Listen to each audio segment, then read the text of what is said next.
Ժամը 15-ն է Open Media-ի ուղիղ եթերում Renews լրատվականը շարունակում է իր աշխատանքը, ես Անին եմ Զաքարյան, մենք աշխատում ենք հանուն Հայաստանի Հանրապետության ողջույն։ Վերջին ժամերին համացանցում տեղեկություն տարածվեց, թե Իրանը նոր հրթիռներ է արձակել դեպի Իսրայել և Իսրայելի հյուսիսում օդային տագնապի ազդանշան է հնչել։ Այնուհետև Իսրայելի պաշտպանության նախարարությունը հաղորդագրություն է տարածել, թե հրահանգվել է ուժեղ պատասխան տալ Իրանի կողմից հրադադարի խախտմանը։ Իրանը հերքել է հրադադարի խախտման մասին լուրը։ Ալ Ջազիրան էլ է անդրադարձել թեմային, նշելով, որ մեջբեր է։ Մենք տեսանք Իսրայելի թիկունքի հրամանատարության նախազգուշացումը Իրանից մոտեցող հրթիռների մասին։ Ուղղությունն Իսրայելի հյուսիսն էր, Հայֆան և հարակից շրջանները։ Դեռևս պարզ չէ, թե քանի հրթիռ է արձակվել և թե ինչու մենք այստեղ ամմանում շչակների ձայներ չլսեցինք, ինչպես նախորդ դեպքում։ Թեև իսրայելական բանակի հայտարարության մեջ ասվում է, որ հրթիռները եկել են Իրանից, մենք հենց Իրանից որևէ հայտարարություն չենք տեսել և տեղյակ չենք արդյոք հրթիռներից որևէ մեկը կամ բոլորը խոցվել են և վերջում հավելել, որ սա հիշեցում է, թե դեռ որքան լարված ու անկայուն է դրությունը մերձավոր արևելքում։ Թրամփը շնորհավորում է բոլորիս։ Իսրայելի և Իրանի միջև կլինի լիակատար հրադադար, որը 24 ժամը լրանալուն պես պետք է դառնա 12 օրյա պատերազմի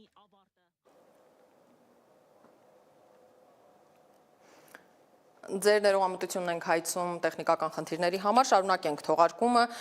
Մինչ այդ վերհիշենք, թե ինչ էր տեղի ունեցել գիշերը, որքան անակնկալ կերպով սկսվեցին հարվածները Իրանին, նաև Միացյալ Նահանգների գրեթե անակնկալ ներքաշվելն ակտիվ հրթիռային հարվածների ծրագրին, այնպես էլ անսպասելի կերպով դադարեց այս կարճ 12-օրյա պատերազմը։ Միացյալ Նահանգների նախագահ Դոնալդ Թրամփը կարծես իր գրառումներով ամեն ինչ հասցրեց վերջնակետին։ Իսրայելի վարչապետ Բենյամին Նեթանյահուն հայտարարել է, որ իրենք իրենց ռազմական ծրագրերին հասել են և համաձայնել է Թրամփի առաջարկած հրադադարին։ Այժմ պատերազմն ավարտված է վերջնականապես, թե ոչ, միայն ժամանակը ցույց կտա։ Համենայն դեպս Իրանի պաշտպանության նախարար գեներալ Ազիզ Նասիրզադեն ռուս գործընկեր Անդրեյ Բելոուսովի հետ հեռախոսազրույցում հայտարարել է, որ Թեհրանը որոշել է բոլոր միջոցներով պատժել նրանց, ովքեր հարվածներ են հասցրել Իրանի տարածքին։ Իսկ մինչ այդ դիտենք իմ գործընկեր Լիլիթ Մուրադյանի պատրաստած տեսանյութը թեմայի շուրջ։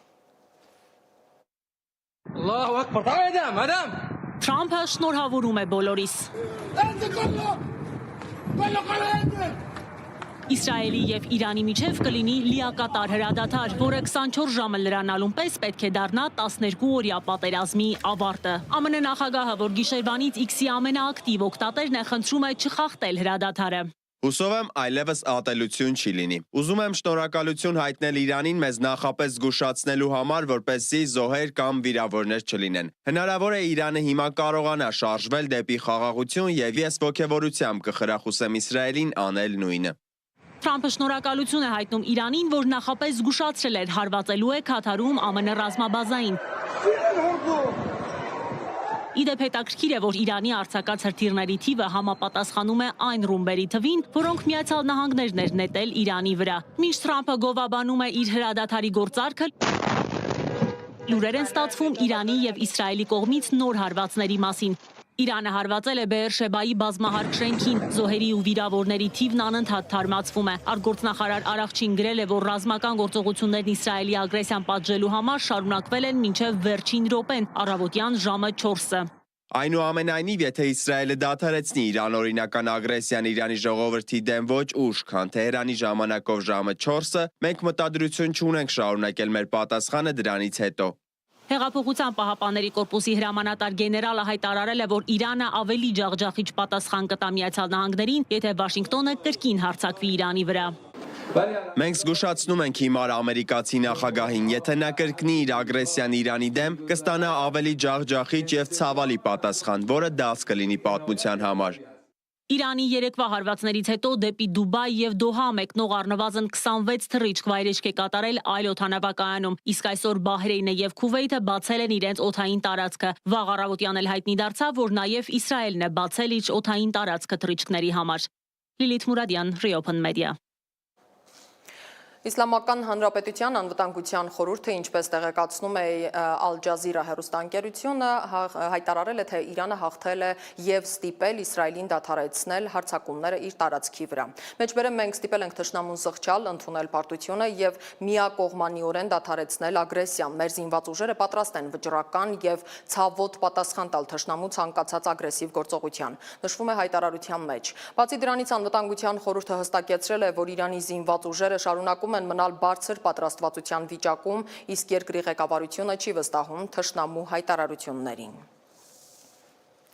Ողջունում եմ Իրանի իրավիճակի վերաբերյալ հայտարարությունները ՄԱԳԱՏԷ-ի հետ համագործակցության վերսկսումը հաջող համաձայնագրի բանալին է, նշել է ՄԱԳԱՏԷ-ի տնօրեն Ռաֆայել Գրոսին, հավելելով, որ հանդիպման է հրավիրել Իրանի արտգործնախարարին։ Աբբաս Արաղչիին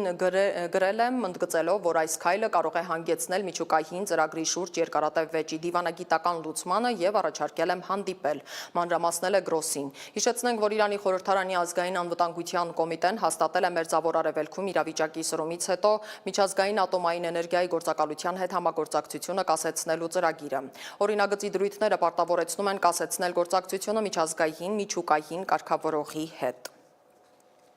Իսլամական Հանրապետության գերագույն առաջնորդ Այաթոլլա Ալի Խամենեին հայտարարել է, որ Իրանն այս հակամարտությունում ագրեսիվ կողմ չէ, մեջբերեմ։ Իրանը որևէ մեկի նկատմամբ ագրեսիա չի ցուցաբերել եւ մենք ոչ մեկին թույլ չենք տա ագրեսիա ցուցաբերել որևէ պարագայում։ Այդպիսին է իրանական ազգի տրամաբանությունը, գրել է նա X-ի իր միկրոբլոգում։ Իրանի առողջապահության նախարարության խոսնակ Հոսեյն Քերմանպուրը հայտնել է, որ Իսրայելի հարձակումների սկզբից ի վեր զոհվել է 44 իրանցի կին, վիրավորվել 163-ը։ Զոհերի թվում են 2 հղի կանայք, որոնք մահացել են իրենց չծնված երեխաների հետ միասին։ Նա ավելացրել է, որ մահացել է նաև 13 երեխա, որոնցից ամենափոքրը ընդամենը 2 ամսական էր։ Վիրավորված ամենափոքր երեխան 4 տարեկան է եւ ներկայում գտնվում է վերակենդանացման բաժանմունքում 50% այրվածքներով։ Թասնիմ գործակալության տվյալով իրանցի միջուկային գիտնականը եւ նրա ամբողջ ընտանիքը զոհվել են իսրայելական հրթիռներից, Սեյեդ Մոստաֆա Սադատի Արմակիի հետ զոհվել են նրա ծնողները, կինը, 15 ու 8 տարեկան դուստրերը եւ 5 տարեկան որդին։ Իսրայելի ռազմավարական շահը ըստ իմ գործընկերոջ հետ զրուցած իրանագետի եղել է ոչ միայն Իրանի միջուկային կարողությունների թուլացում, այլև Միացյալ Նահանգներին որպես վճռորոշ խաղացողի ուղղակի ներգրավումը հակաիրանական ճակատում։ Թեպետ հայտարարված հրադադարը մի պահ կարող է ընկալվել որպես դիվանագիտական հաղթանակ վերլուծական տեսանկյունից, ասում է մասնագետը, այն կարող է դիտվել որպես մարտավարական դադար նախատեսված ուժերի վերադասավորման եւ երկարաժամկետ ճնշման համար։ Դիտենք իմ գործընկեր Նարինե Ղուկասյանի պատրաստած տեսանյութը։ Իսրայելի վարչապետ Նեթանյահուի միակ երազանքը ԱՄՆ-ին այս պատերազմի մեջ ներքաշելն էր։ Թրամփի ձեռքով Թել Ավիվը հասավ իր նպատակներին, ասում է իրանագետ Էմա Բեգիջանյանը։ Ըստ նրա, առանց ԱՄՆ գերհզոր B2 ռմբակոծիչների Իսրայելը չէր կարող խոցել Իրանի միջուկային կենտրոնները։ Թրամփը իր համար ամենա երազելի նախագահն էր Ամերիկայում, որտեղ նա արել է իր առաջին ժամկետում էլ նախագահական արել է Նեթանյահուի ցանկությունները, հիմա դարձյալ միայն նա անվեհապահորեն կատարում նրա ցանկությունները։ Թրամփն Իսրայելին տված խոստումը համարում է կատարված։ Նրա նպատակներից մեկը, որ Իրանը չունենա միջուկային զենք, առնվազն 10-ից 20 տարի բավարարված է, եթե անգամ ունի տեխնոլոգիաներ ու գիտնականներ։ Բայց ըստ փորձագետի Նեթանյահուի նպատակներից մեկն էլ Իրանում իշխանափոխության հասնելն էր։ Նեթանյահուն ամեն վարքյան ասում էր, որ նպատակներին հասել է, իհարկե չի հասել, իհարկե նա ցկտում է Իրանում իշխանափոխության, բայց մյուս կողմից Իսրայելը ռազմավարական խորհրդություն չունի, փոքր երկիր է, Իրանի ցանկացած հրթիռ ավերածություն եւ մի ժողովրդի, որ նման բաների պատրաստ չի եղել, անգամ 67 թվականի արաբական աշխարհի հետ պատերազմում նման բան չի եղել, Թել Ավիվը, Հայֆան կամ Երուսաղեմը այդպիսի հարվածներ չեն ստացել, չէին կարող դիմանալ արդեն 11 օր։ Իրանագետի դիտարկմամբ, ինչքան էլ Իրանին էր անհրաժեշտ այսպես ասած շունչ քաշելն, այնքան էլ Իսրայելին։ այդ հրադադարը կհանգեցնի խաղաղության։ Դեռ չենք կարող այդպես ասենք Իսրայելի բուն նպատակը Իրանը դարձնել Հեզբոլլահի իրավիճակում, այսինքն ես մտքին դնի դրանից խաղաղությունից հետո էլ հարձակվի, որտեղ իր համար կասկածելի բան լինի։ Իրանագետը ուշադրություն է հրավիրում փաստի վրա, որ Թրամփն իր 10,000-անոց զորքն արդեն իսկ հանել էր Քաթարից, մինչ Իրանը կթիրախավորեր ամերիկյան ռազմաբազան։ Թե ինչքան կձգվի հրադադարի ռեժիմն ըստ իրանագետի դժվար է ասել, հաշվի առնելով, որ Միացյալ Նահանգների համաձայնությամբ եւ թույլտվությամբ Իսրայելը գնաց ռազմական գործողությունների եւ հետո ինքը միջամտեց պատերազմին։ Նարինե Ղուկասյան, Reopen Media։ Իրանի շուրջ միջազգային լարվածության ալիքի բարձրացման ֆոնին Ադրբեջանում պարբերաբար նկատվում է տարատեսակ կասկածելի խմբավորումների ակտիվացում, որոնք երթեր են իրականացնում, այսպես կոչված հարավային Ադրբեջանը հյուսիսայինի հետ ինտեգրելու վանկարկումներ հնչեցնում, իրենց բառերով մոլլաներին իշխանազրկելու կոչեր տարածում։ Իրանում էլ հասարակական ու քաղաքական շերտերում են ակտիվանում հայտարարությունները Իսրայելի դաշնակից Ադրբեջանի անվստահելի հարևան լինելու մասին։ Օրերս Ադրբեջանին կանխարգելի չարվածներ հասցնելու մասին իրանական պետական հեռուստաընկերության եթերում խոսել է հայտնի վերլուծաբան, Իսլամական հեղափոխության պահապանների կորպուսի հետ փոխկապակցված անձանցից դոկտոր Խոշչաշմը, նաև ներկայացրել Իրանի հնարավոր գործողությունները հյուսիսից սպառնալիքի դեպքում։ Վերջին շրջանում Իրանի եւ Ադրբեջանի միջև հռետորաբանությունը հասել է աննախադեպ լարվածության, անցնելով փոխադարձ մեղադրանքներից մինչև բացահայտ ռազմական սպառնալիքների։ Այս համատեքստում հատկապես ուշագրավ է եղել շիա կրոնական երգիչ Ղոլամ Ռեզա Ղոլիզադեի Բաքվի դեմ ուղղված բուրըն ելույթը, որը տեղի է ունեցել Արդաբիլում տարեսկզբին։ Նմանատիպ հակաադրբեջանական հայտարարություններով պարբերաբար հանդես է գալիս նաև Արդաբիլի ուրփաթօրյա աղոթքի առաջնորդ Այաթոլլա Սեյիդ Հասան Ամելին, ով եւս բացահայտ մեղադրել է Ադրբեջանին Իսրայելի հետ համագործակցելու մեջ։ Իրանից հնչող այս հռետորաբանությունը Ադրբեջանում չի մնացել անպատասխան։ Բաքվի համալսարանի դասախոս Իլհամ Ալիևի ավագ խորհրդական Ղաբիլ Հուսեյնին հայտարարել է. «Իմ ժողովուրդը Իրանի ադրբեջանախոսները պատրաստ են ոտքի կանգնել եւ վտարել մոլլաներին։ Մեր ժողովուրդը կկարողանա փամփուշտներ դատարկել Արդաբիլի մոլլայի Այաթոլլա Սեյեդ Հասան Ամելիի ուղեղի մեջ»։ Իրանցի հոգևորականի դեմ ավելի կտրուկ հայտարարությամբ է հանդես եկել Ադրբեջանի էկոնոմիկայի նախարար Միքայել Ջաբարովը, ասելով. «Մենք Ամելիին կգլխատենք մեր իսկ հողում Արդաբիլում»։ Իրանա-իսրայելական լարվածության ֆոնին իրանցի փորձագետները շարունակում են շրջանառել այն թեզը, որ Ադրբեջանը հարթակ է տրամադրում Իսրայելին Իրանի դեմ գործողությունները իրականացնելու համար։ Հարավային Կովկասի հարցերով իրանցի փորձագետ Էհսան Մովահեդյանը սոցիալական ցանցում հրապարակել է լուսանկարներ, որտեղ նրա պնդմամբ պատկերված է իսրայելական կործանիչի վառելիքի բաքը Կասպից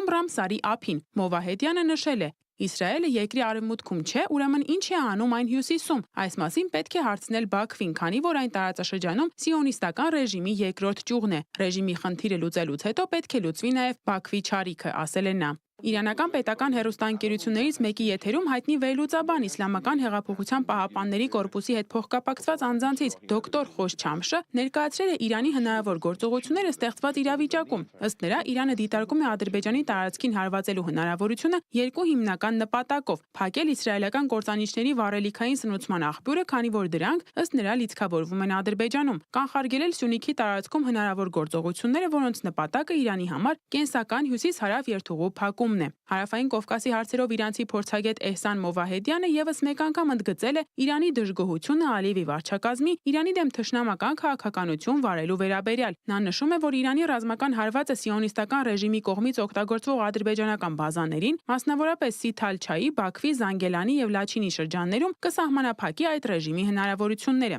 Իրանի կողմից Ադրբեջանի տարածքին ուղղված հարվածի հավանականությունը թեև բարձրաձայնվում է աննախադեպ կոշտ հռետորաբանությամբ, բայց մնում է սահմանափակ ռազմաքաղաքական ռիսկերով պայմանավորված։ Թեհրանը լուրջ անհանգստացած է Իսրայելի հնարավոր ռազմական ներկայությամբ Բաքվում, սակայն ուղիղ ռազմական միջամտությունը կարող է ստեղծել լայնածավալ էսկալացիա, ներառելով տարածաշրջանի այլ դերակատարների եւ հարվածելով Իրանի ռազմավարական դիրքերին։ Հենց այս հարցի շուրջ կողմնորոշվելու համար էլ Ադրբեջանի մուսուլմանների միություն շարժման առաջնորդ Թալեհ Բաղիրզադեն բաց նամակ է հղել Ադրբեջանի իշխանություններին, պահանջով, որ Ադրբեջանը հստակ դիրքորոշում արտահայտի։ Մենք միշտ եղել ենք եղբայր Իրանի ժողովրդի կողքին։ Այսպիսի շրջափուլում մեր միասնությամբ ու համերաշխությամբ պետք է վերահաստատենք այդ աջակցությունը, նշել է նա։ Դիանա Կարապետյան, Reopen Media։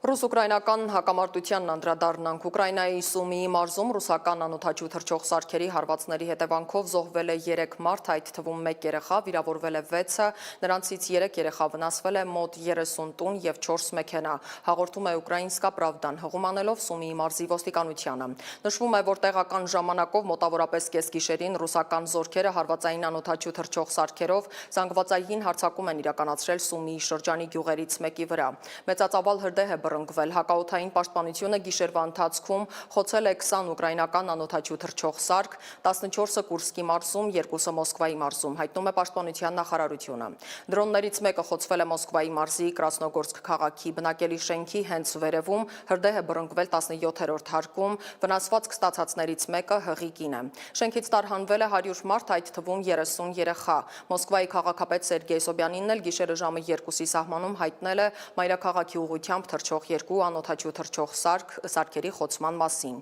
Ռազմաճակատից ստացված վերջին թարմ տեղեկության համաձայն ռուսական զորքերը Դոնեցկի շրջանում գրավել են Դիլեևկա բնակավայրը։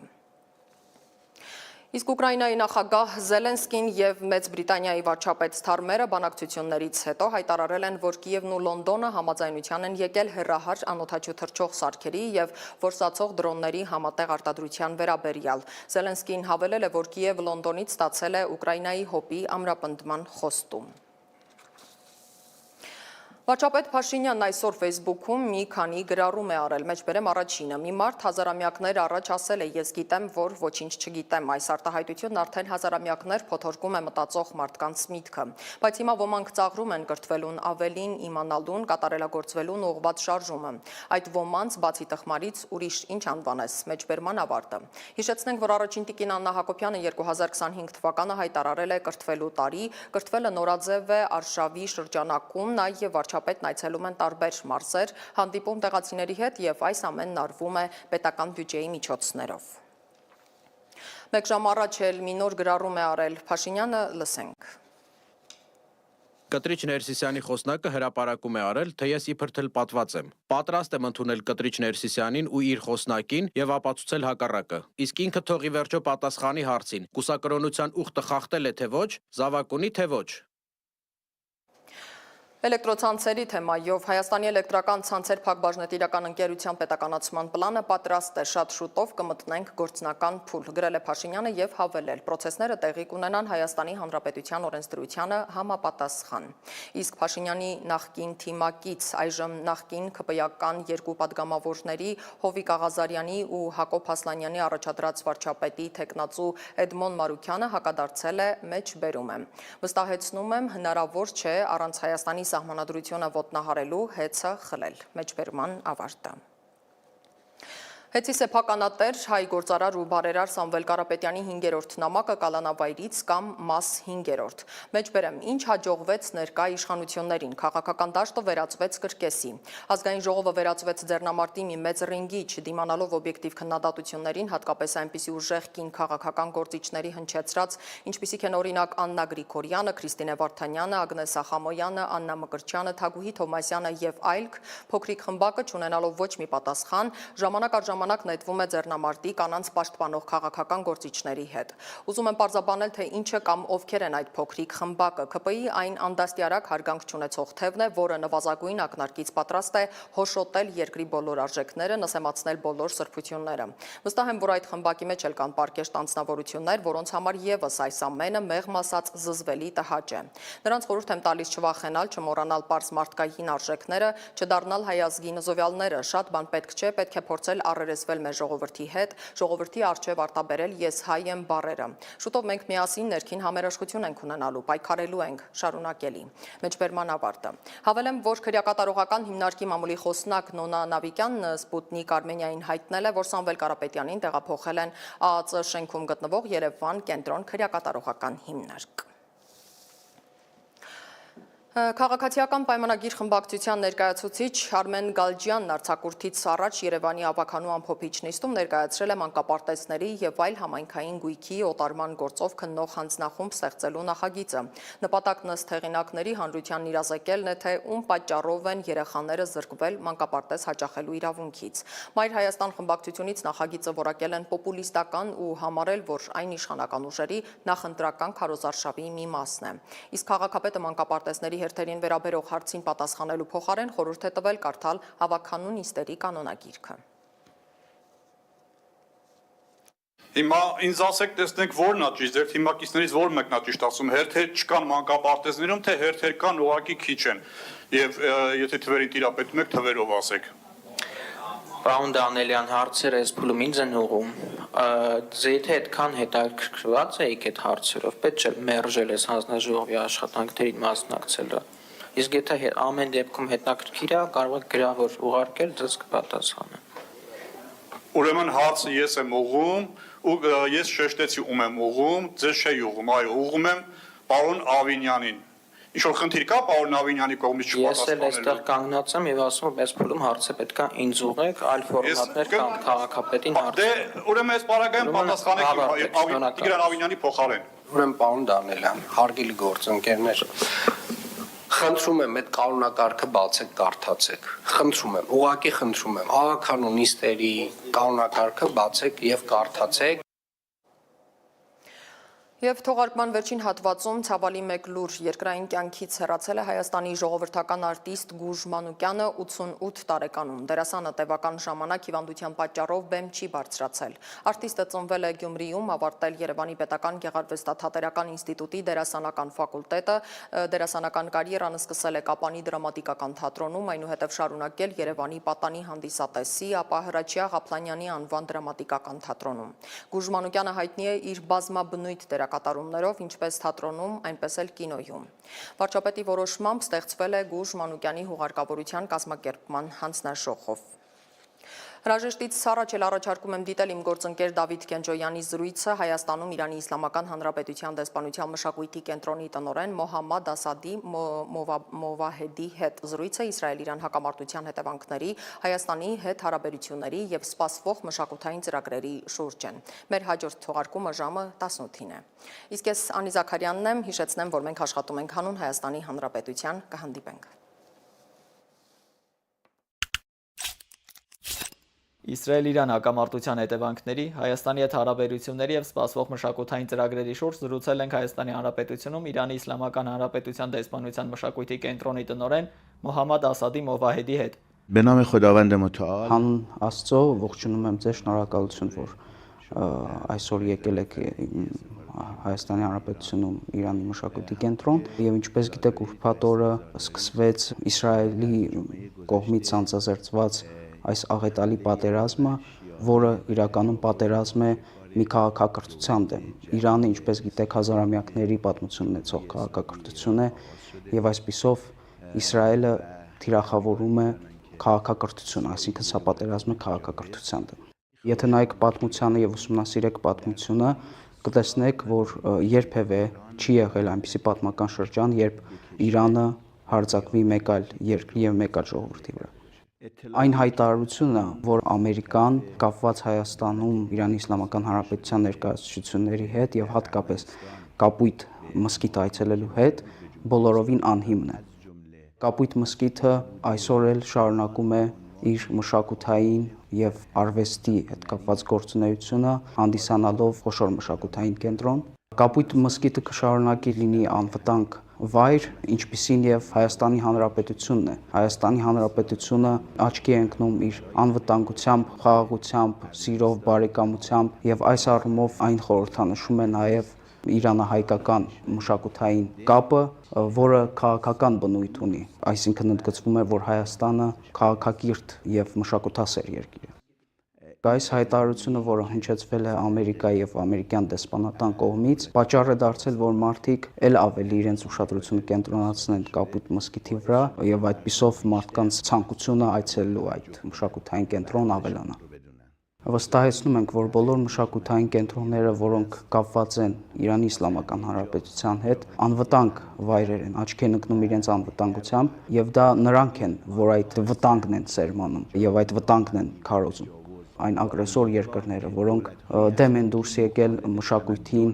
եւ քաղաքակրթությանը։ Վերջին օրերին Իսրայելի կողմից թիրախավորվել են Իրանի գիտամշակութային կենտրոնները, արտգործնախարարության գիտական ուսումնասիրությունների կենտրոնը եւ դրան կապված գրադարանը, որոնք բացարձակապես գիտական կարեւորություն են ներկայացնում իրենց, կրկին թիրախավորվել են Իսրայելի կողմից։ Եվ գիտամշակութային կրկին կենտրոնները, պարկերը, որտեղ անցուդարձ ունեն մարդիկ, սովորական դրանք նույնպես թիրախավորվել են։ Եվ նշվածից առավել կարևոր է լրատվամիջոցների թիրախավորումը, լրատվամիջոցների, որոնք ամբողջ աշխարհում բոլոր մարդկանց հարգանքն են վայելում, իդեմս Իրանի ազգային հեռուստատեսության նույնպես թիրախավորվել են։ Պատմությունը ցույց է տվել, որ Իրանի ժողովուրդը քաղաքակիրթ, մշակութասեր եւ քաղաքակրթությունը սիրող ժողովուրդ է։ Իրանում Հայաստանի եկեղեցիները լավագույնս պահպանվում են պետության կողմից։ Անդրադառնալով այն հարցին, թե Իրանից մի ալիք է գալիս իրանցիների Հայաստան, դա իրականությանը չի համապատասխանում։ Ճիշտ է, որ հիմա հայ-իրանական սահմանը, Զանգեզուրը, Նորդուզի շրջանը մարդաշատ են, այսինքն այդտեղով բավական շատ թվով մարդիկ են անցնում, գնում գալիս։ Սա պայմանավորված է երկու հանգամանքով։ Առաջին պատճառը այն է, որ թռիչքներ չեն գործում։ Եվ Թեհրանից Երևան եւ Երևանից Թեհրան օրական 3-ից 5 թռիչք էր գործում միջև այս։ Հիմա այս բոլոր զբոսաշրջիկները ստիպված են ցամաքային ճանապարհով հատել եւ բնականաբար դրանով պայմանավորված մարդկանց հոսքը կավելանա։ Եվ մյուս կողմից հաշվի առնենք նաեւ այն մարդկանց խումբը, ովքեր ճանապարհորդում էին այլ երկիր եւ ովքեր ստիպված են հիմա գալ Երևան եւ Երևանից գնալ։ Եզրակացնելով պետք է նշենք, որ այն միտքը, որ այս ագրեսիայի արդյունքում իրանցի փախստականների հոսք է գալիս Հայաստան, դա ընդհանրապես իրականությանը չի համապատասխանում եւ կեղծ տեղեկատվություն։ Եկող 9 ամսվա համար մենք տարբեր ծրագրեր ենք նախատեսել։ Կապույտ մզկիթում Իրանի տարբեր նահանգների մշակութային շաբաթների, այսպես ասած, մշակութային օրերի կազմակերպում, հայկական եւ իրանական ընդհանուր խոհանոցային փառատոնի կազմակերպում, հայ եւ իրանցի արվեստագետների ձեռագործ աշխատանքների ցուցադրություն, ինչպես նաեւ պատրաստական ենք աջակցել հայ արվեստագետներին եւ նրանց ձեռագործ աշխատանքների ցուցադրությանը Կապույտ մզկիթում։ Այս ամենը այն բոլոր ծրագրերի կողքին, որոնք իրականացում են հնդածս, այսինքն նկատի առնվում հիմնական կրոնական միջոցառում։ Կապույտ մզկիթը այն կենտրոնն է, որը դարձել է աշխարհի բոլոր մուսուլմանների համար այն վայրը, որտեղ իրենք կարող են իրենց կրոնական պահանջները բավարարել, հաշվի առնելով, որ այն գտնվում է մի երկրում Հայաստանում, որտեղ ամբողջապես տիրում է խաղաղությունը եւ հարգանքը այլ կրոնների ներկայացուցիչների հանդեպ։ Կեցե Իրանը եւ կեցե Հայաստանը։ Դավիթ Գենջոյան, Լևոն Ոսկանյան, Reopen Media։